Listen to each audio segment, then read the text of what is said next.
With Spider-Man 4 still over a year away, the Beyond the Spider-Verse movie basically MIA, and the Spider-Man-less Sony universe taking a break, now seems like the perfect time to take all the theatrically released Spider-Man films and put them on a tier list. Hi, my name's Zach, and that's what we're going to do today in chronologically released order.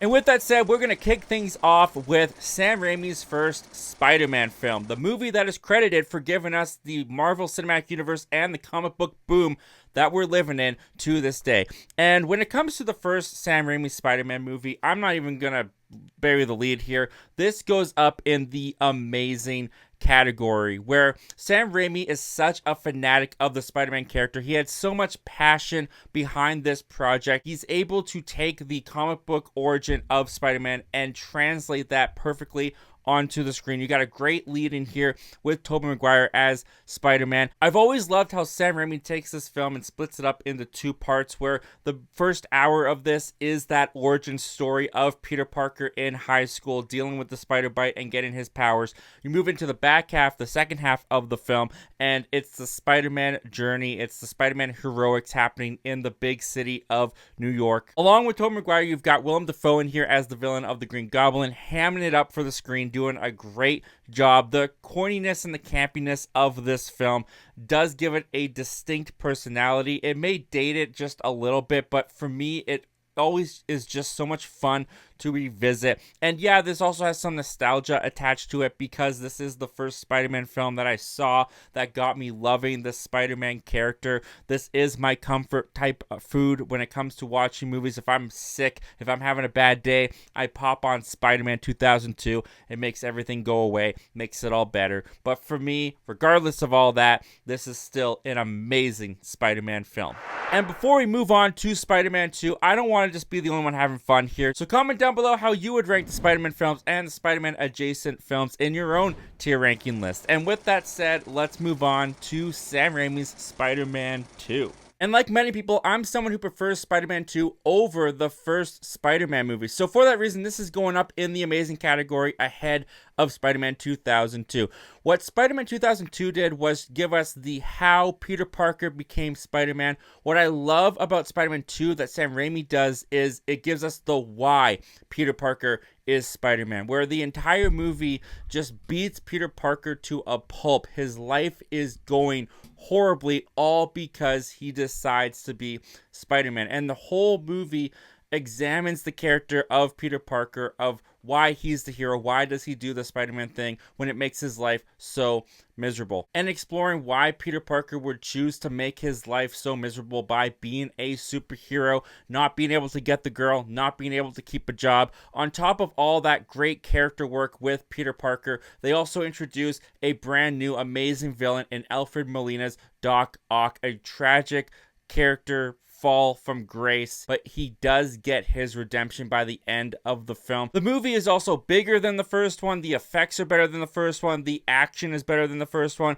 The train fight between Doc Ock and Spider-Man is still one of the best action sequences done in a comic book movie still to this day. Spider-Man 2 holds up so tremendously well. It is so much fun. It is so much deeper than the first film, and I absolutely love it. It's amazing. And that's going to bring us to our first big major disappointment on this list with Sam Raimi's Spider-Man 3, where even the director doesn't like this movie. And I do think that Sam Raimi's a little bit harsh on himself. I mean, he did get a lot of hate when this movie first came out, and this movie is a pretty big disappointment, especially when you come off of Spider-Man 1 and Spider-Man 2, which set up the storyline of Harry Osborn so brilliantly, with him finding out that his best friend is Spider-Man who killed his father. The revenge tale for Harry against Peter was set up so well in those first two films.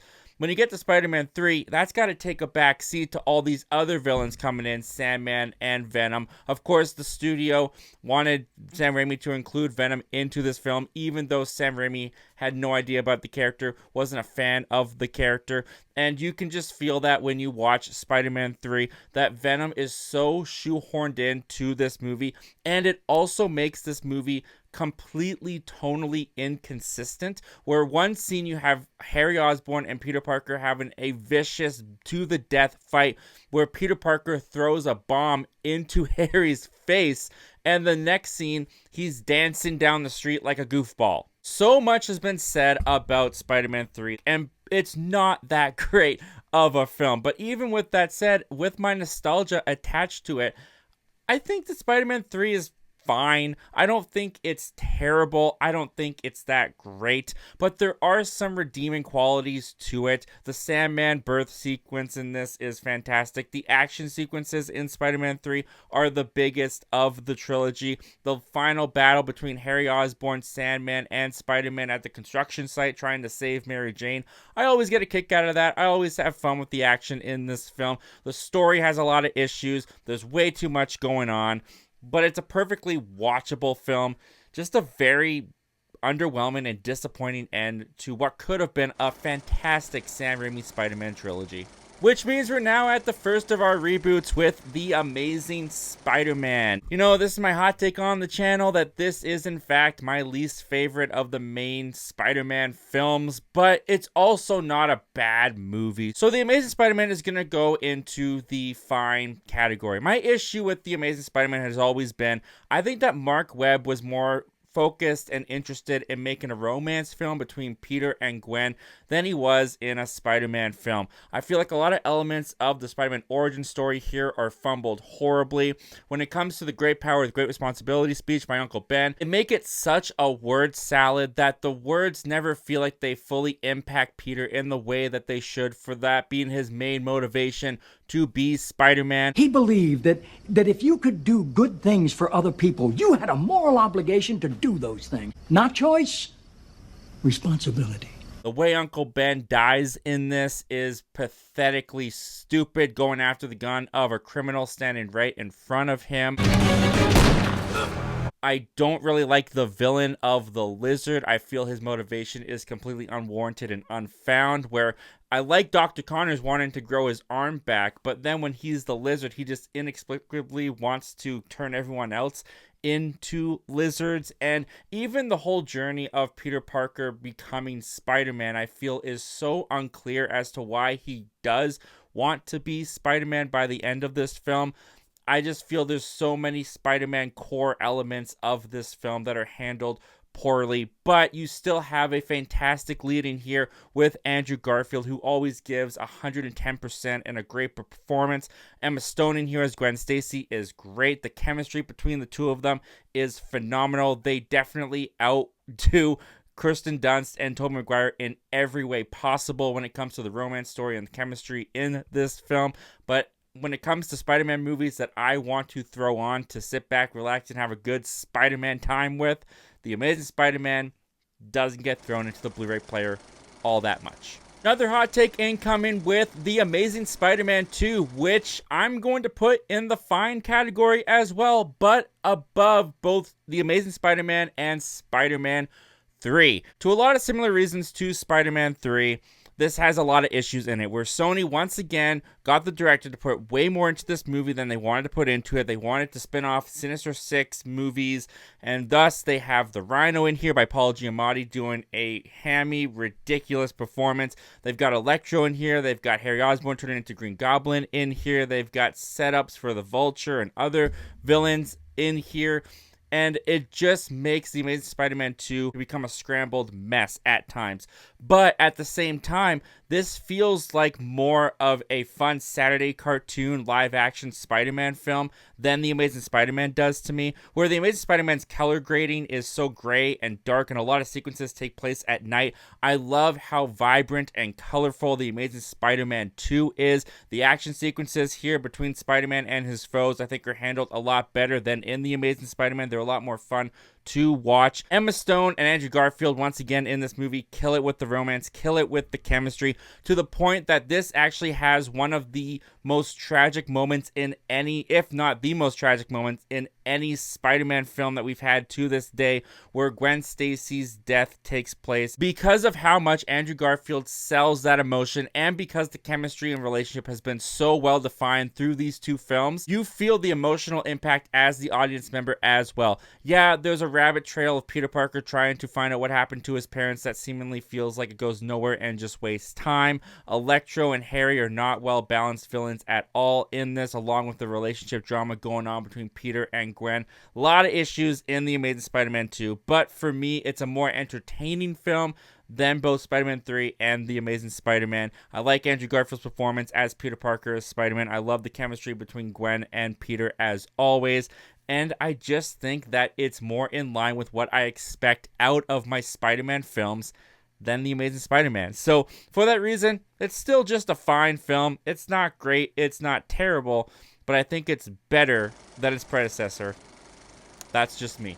And now we enter our first of the MCU era of Spider-Man films with Spider-Man Homecoming, which, of course, Sony and Disney were finally able to make a deal that allowed Spider-Man to come into the Marvel Cinematic Universe. Andrew Garfield was out, they brought Tom Holland in, and they needed to do something different and unique with this Spider-Man film. And luckily, they found the right actor, they found the right director, and they found the right tone to bring Spider-Man into the MCU and keep him at the high school level, making this a grounded, friendly neighborhood Spider-Man story, which we haven't really seen yet on the big screen. I love how this film deals more with Peter Parker in high school. He's a more naive Spider-Man than we've seen in the past. The way that they incorporate Spider-Man into the MCU, as this is a world with other superheroes in it, which we've never gotten to see Spider-Man interact with other superheroes on the big screen before. It's fun having Iron Man in here. It's fun having all the MCU tie-ins in here. Tom Holland is such an endearing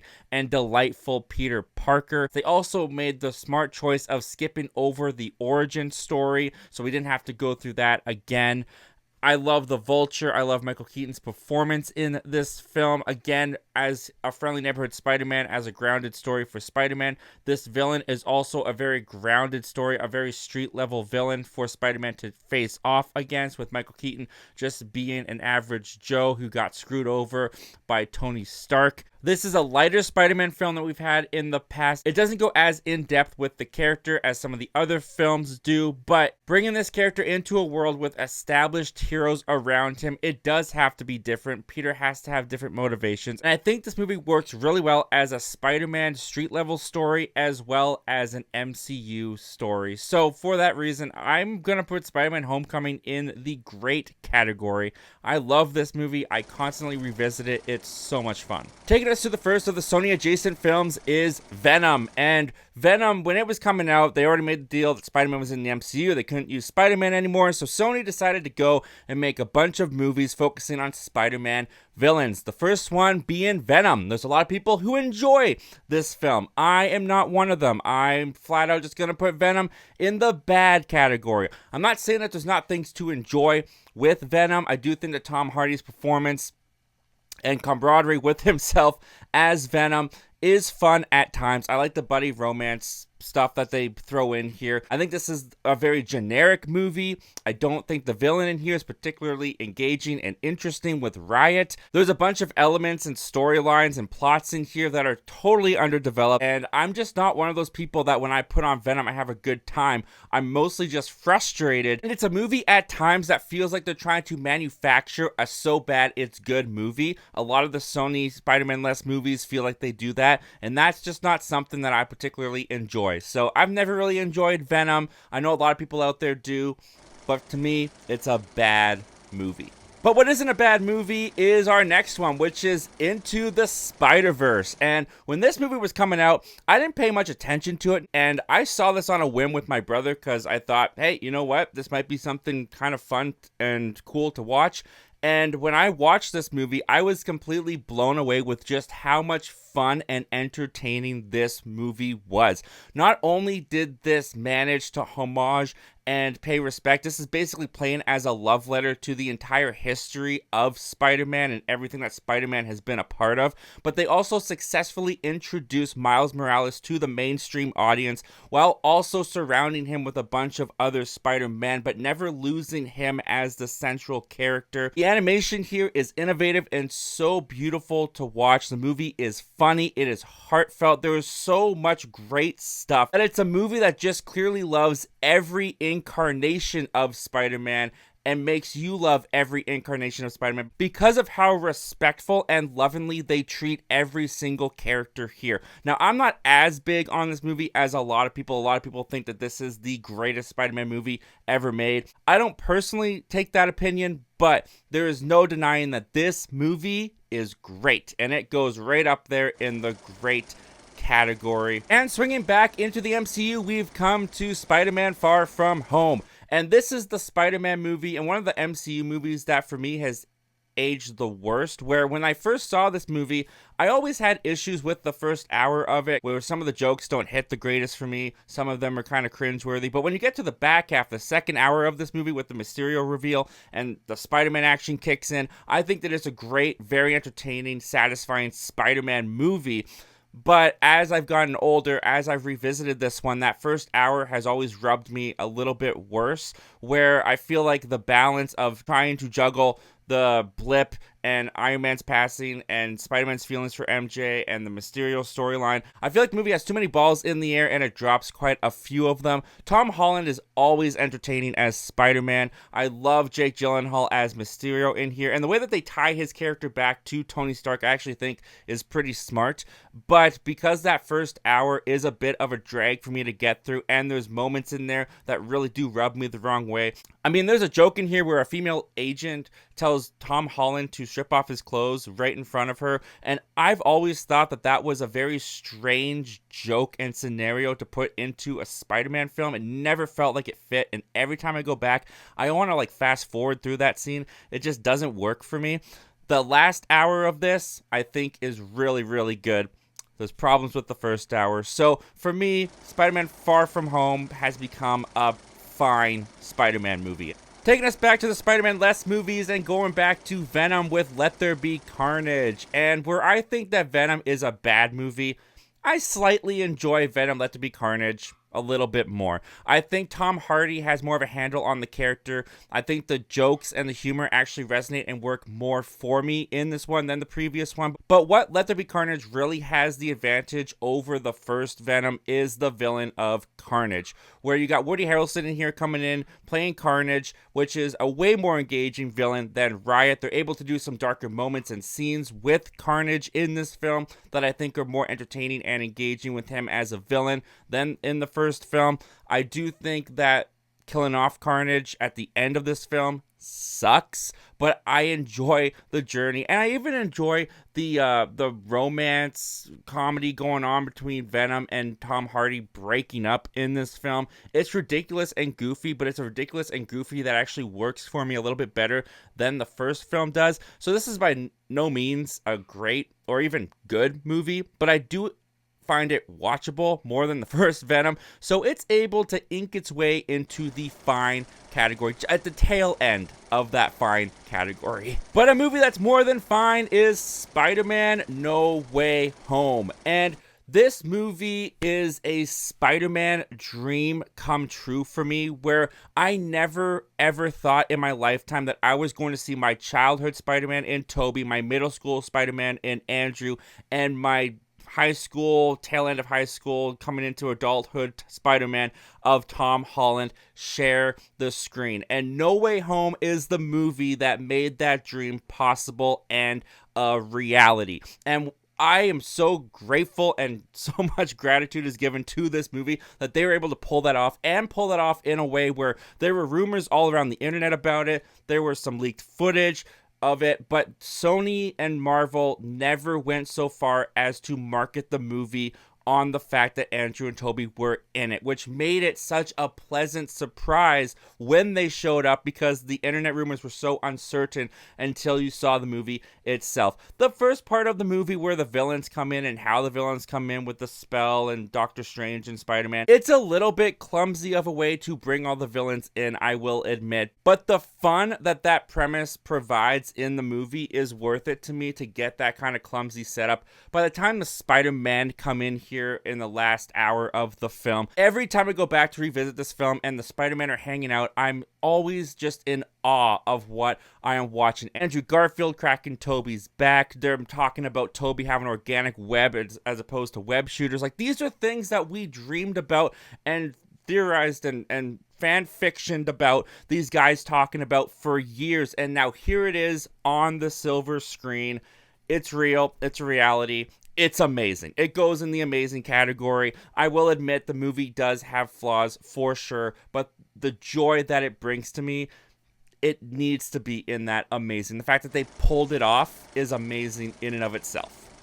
But after every high comes a low, which brings us to Morbius, the most deceitful marketing campaign I've ever seen for a movie in my life, where Morbius's whole trailers and marketing were focused around the fact that there was this mystery of all this Spider-Man tie-ins and connections. There was Tobey's Spider-Man on a wall with spray painting murderer on it. There was tie-ins to Andrew Garfield's universe. There was tie-ins to Tom Holland's Spider-Man, and the whole marketing campaign for Morbius enticed Spider-Man fans to come into Morbius to find out what all these connections, what does it all mean? Well, it ended up meaning nothing, because what we got was a dull, drag, boring movie in Morbius, where Jared Leto's Morbius character is boring. He's not an engaging character at all. Again, they try to manufacture this so bad it's good type movie where they've got Matt Smith in here as the villain, randomly dancing like a goofball for no apparent reason. The story drags on for so long. The action sequences here, they're fine, a little bit overly CGI, not that interesting, not that nice to look at. As a film in and of itself, I think it's so painfully generic that it's hard to get too offended at it when you watch it on its own. But because of that marketing campaign, because of how tricked and how much of a fool it made us fans to be, this movie's going in the disaster category. Nowadays, this movie is mostly just known for being a meme, and it definitely deserves that reputation. What they did with this movie infuriates me. But swinging back into greatness, we land on Spider-Man Across the Spider-Verse, and this movie is more than great. This movie is amazing. Where I'm not as hot on Into the Spider-Verse as everyone else seems to be, with Across the Spider-Verse, I'm definitely right there, because not only do they up everything from the animation style, where every single piece of frame of this film is a masterpiece work of art, but while they litter this movie with even more Spider People, with even more Spider-Man references and characters, they go deeper into the characters that we already know and love with Gwen, Peter B. Parker, and of course, Miles Morales. I find the themes of fighting against fate and destiny so interesting and intriguing in this film. The way that this plays with the Spider-Man lore, the canon events, is so brilliant and smart, and how this is a challenge for Miles Morales throughout the entire film. It really grows and goes deeper and more in depth into his character and his Spider-Man journey, where I think that Miles Morales in this film, the way that he's matured, the way that he's grown, is more interesting of a character than he even was back in Into the Spider-Verse. Now, this is a part one of a still yet to be seen part 2 film, so whether this is going to stay amazing by the time we get to that second half, because this is what I believe an incomplete film. There's an argument to be had there. We can have it down in the comments if you want. But as it stands right now, Across the Spider-Verse absolutely blew me away. It was one of the best films of 2023, and it's one of the best Spider-Man films ever made. It goes up there high in that amazing category. But unfortunately, that's going to end our video with a series of disasters, starting with Madam Web, where Madam Web is the most incompetent movies I've ever seen made, where not only do you have a very unlikable lead character in Madam Web with Dakota Johnson, not only do you have a terrible, absolutely terrible villain, where all of his lines are done off screen, they're all ADR'd back in, but the story here is a complete and utter mess. There's no one to really root for. It goes all over the place. The editing is so discombobulating. There is no coherent narrative that we are following throughout this entire movie. It's not even so bad that it's good a lot of the times. Most of the time, it's just a drag and a bore. I was bored out of my damn mind when I watched this movie. It is without a doubt the biggest disaster on this entire list. But the fun doesn't stop there, because now we got to talk about Venom: The Last Dance. And as we've talked about with these Venom movies, they're really not for me. And what I found with Venom: The Last Dance is they doubled down on a lot of what I didn't like about the Venom films, rather than going into the strengths of what I might have liked of the Venom films, where I feel like the banter and camaraderie between Venom and Eddie Brock is the weakest of the entire trilogy here. I'm a sucker for superhero movies. I'm a sucker for road trip movies, and this is one of the most boring superhero movies and one of the most boring road trip movies I've ever seen, where the biggest laugh out loud running gag they have is that Eddie Brock keeps losing his shoes. They try to introduce this bigger Thanos level villain in Null, but he only appears in like 2 minutes of the film to give some exposition at the beginning of the film. You never feel the threat of this guy. You never feel like doom is coming for them. The action here is also a big step down, I believe, from the previous Venom films. I will give it credit that this is supposed to be a conclusion to the trilogy, and if you are a big fan of this trilogy, they try to do a sentimentality type ending, a sentimental ending for these characters that I will admit I kind of liked. But other than that, Venom: The Last Dance is once again just joining the category of bad with the other Venom films.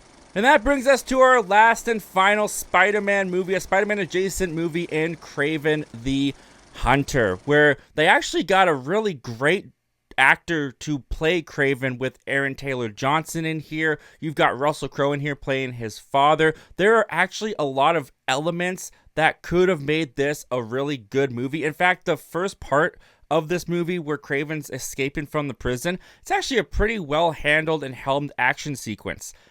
And then the movie just goes into a nosedive decline from there, where there's virtually, again, no story, much like Madam Web. There's a lot of ADR added dialogue to fill in gaps and holes, obviously, that weren't there. Ariana DeBose is an Academy Award level actress, and she is terrible in this film. They give her nothing to do. The dialogue in this is atrocious. There are so many weird moments with the villain of Rhino where the actor feels like he's in a completely different movie than the rest of the actors. Again, it's R-rated, so there are some gnarly, cool, bloody action sequences and kills that do occur in like the third act of the film in particular. But for the majority of this, you're just left scratching your head going, what is this movie even about? Where there's a 30-minute origin story segment of how Kraven became Kraven the Hunter, and I still can't tell you what exactly his powers are and what he can do and how he even came to be Kraven the Hunter. This movie is a mess. It's a complete and utter disaster. Not quite as bad as Madam Web. Definitely worse than Morbius, though. And unfortunately, it's going to end our list on a little bit of a sour note. So there you have it. That is my tier list ranking for the complete Spider-Man cinematic filmography. What do you guys think of the Spider-Man filmography? If you're looking for more content like this, I got more on the channel. You can check out some videos right here. Thank you guys, as always, for watching. Don't just watch movies, talk movies, and I'll see you guys next time. Take care.